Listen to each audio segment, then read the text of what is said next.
जमीन की धांधली में सस्ते में जमीन लेकर महंगे महंगे दामों में ट्रस्ट को बेचकर खूब पैसा कमाया इन तथाकथित राम भक्तों ने। हमारे आराध्य को, हमारे ईश्वर को भी नहीं छोड़ा और अब उसी अयोध्या डेवलपमेंट प्रोजेक्ट में बड़ा घोटाला सामने आ रहा है कि करीब करीब 20 करोड़ रुपए तो ऐसे ठेकेदारों के गले में गए जो अयोग्य थे। रजिस्ट्रेशन कैंसिल, जीएसटी का भुगतान आ रहा है। जमाने में सीएजी का नाम सुनकर अधिकांश मीडिया को करंट लग जाता था। यह अलग बात है कि जो तथाकथित रिपोर्टें थी वो झूठी साबित हुई और मारे पेपर दिखा दिखा कर सुबह शाम दिन रात प्राइम टाइम चिल्ला चिल्ला के शो होते थे। उस मीडिया ने चुप्पी धारण कर ली, प्रधानमंत्री भी मौन है, लेकिन मुनाफाखोरी, कमीशनखोरी और जनता के पैसे की जो लूट हो रही है उससे पर्दा खुद सीएजी उठा रहा है।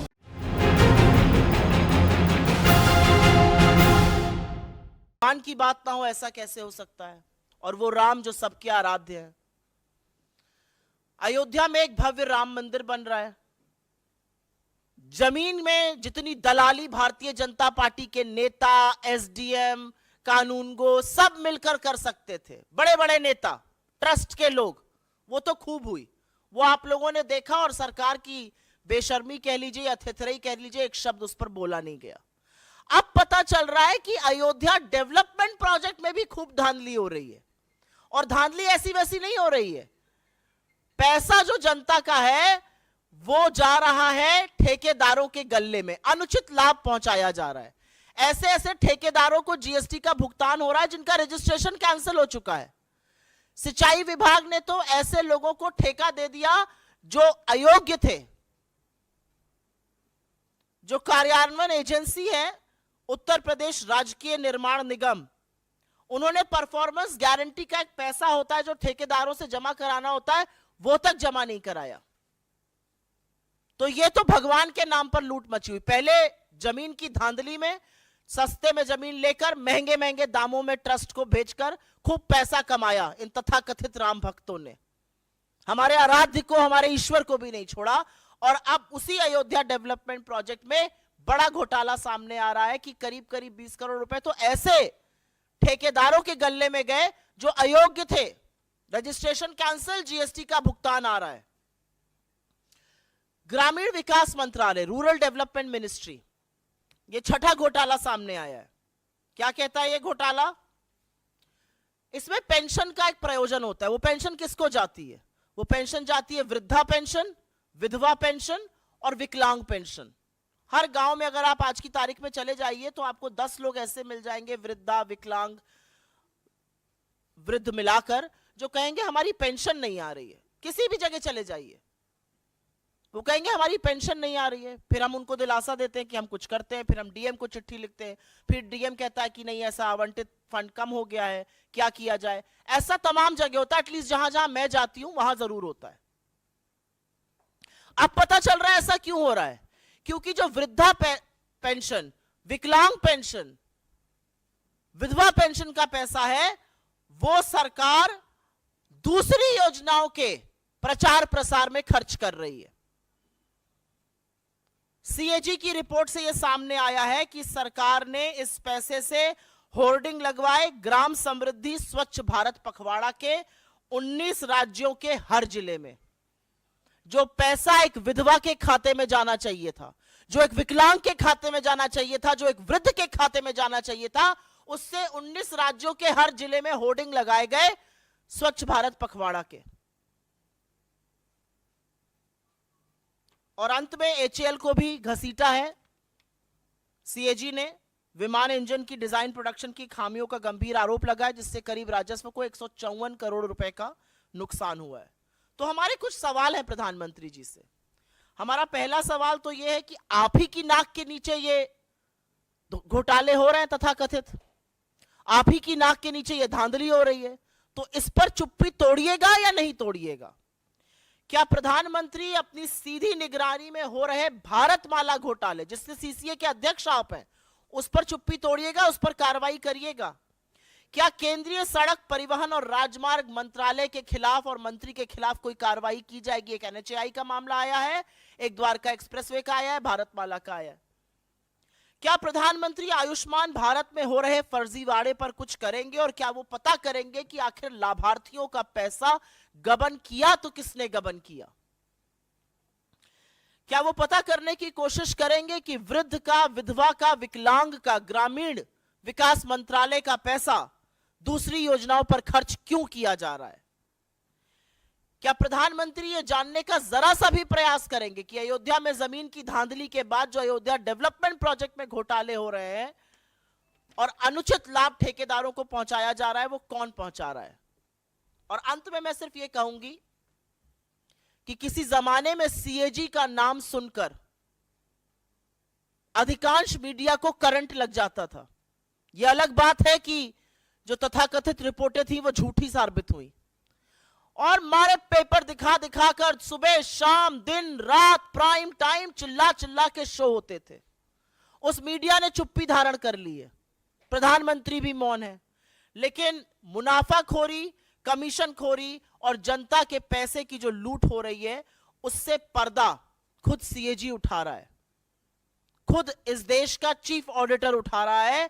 और हमें पता है कि मोदी जी जवाब नहीं देंगे, लेकिन हमें पूरा विश्वास है कि मोदी जी जिस व्यक्ति ने पर्दाफाश किया उसको बर्खास्त करेंगे, रेड कराएंगे और ऐसी संस्था को जेल भेजने का काम करेंगे। I will very briefly sum it up in English. In the last few days, what one has seen are not one, not two, not three, but 7 such cases that the CAG has brought to light, India's chief auditor has brought to light, which smacks of rampant corruption in this government, which scam after scam is being unearthed right under Mr. Modi's nose, but Mr. Modi chooses to keep quiet. He may call them anti-national, he may jail them, he may even raid them, but the reality is that it starts from the Bharatmala project, where the cost of construction has doubled from 15.37 crore per kilometer to over 32 crore per kilometer. Not just this, the tender process was flawed. There was never a detailed project report that was submitted. Money to the tune of 3,500 crore rupees was diverted from the escrow account. And more than anything else, safety consultants were not appointed. So you are responsible if you are traveling on any of those roads, not the government of India. The Dwarka Expressway, and this is the second such scam that has come to light, the construction cost went up from 18 crore per kilometer to 250 crore per kilometer. To construct 2 kilometers of the Dwarka Expressway, a Mangalyaan could have gone. 500 crores is what it took. The NHAI has looted common citizens of this country to the tune of 132 crore only when 5 toll plazas were audited. Imagine if every toll plaza in this country is audited, what would the tune of this scam be? 132 crore scam across just 5 toll plazas.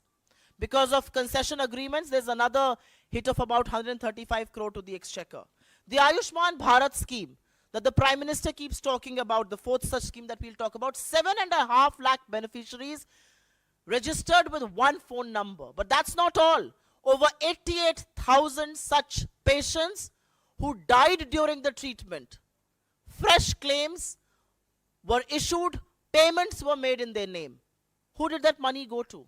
That's the big question. The Ayodhya development project. We all know what happened with land deals, how they were bought at peanuts and then sold at high prices to the trust. But we now are discovering that the Ayodhya development project is also riddled with scams. Money has been issued to contractors who are not even registered. There's GST payment that's coming their way. Who are these people? What are they doing? How come the bidders, the tendering process is so flawed? The Rural Development Ministry, and this is a very important point that we must point out. The Rural Development Ministry has a provision of pension, and that pension goes to the poor who come from, who are either physically disabled, or it comes from the widowed, or it goes to the old. All 3 pension schemes come under the Rural Development Ministry. Money from this was diverted to put hoardings in 19 states and every district on the Swachh Bharat fortnight that they celebrated. HAL has also been pulled up for a flawed engine design, which caused a loss of about 154 crore rupees. So we have only very limited questions for the Prime Minister. Question number one, will you break your silence on the CAG scams that are being unearthed right under your nose?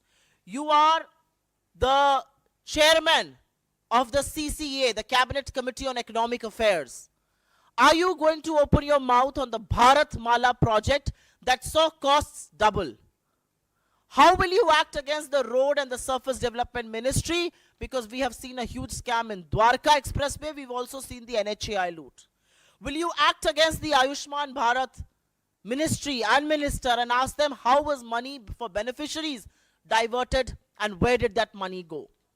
Will you act against the Ayodhya Development Project? Inquire finally on the dodgy land deals and also on the kind of money that was given to contractors whose registration has cancelled. And the reality, my friends, I would want to say, and I say this with a heavy heart, there was a time that the very mention of the CAG made editors, anchors, reporters jump up in the air. Maybe with glee, but they asked questions. It's another story that some of those CAG reports have come to be absolutely false and politically motivated. But the reality is that today the media is quiet. There is not one, not two, but 7 CAG scams that have been unearthed, and the Prime Minister stays silent. But I think this is public loot. We believe from this platform, this is looting the exchequer, this is looting the people of India,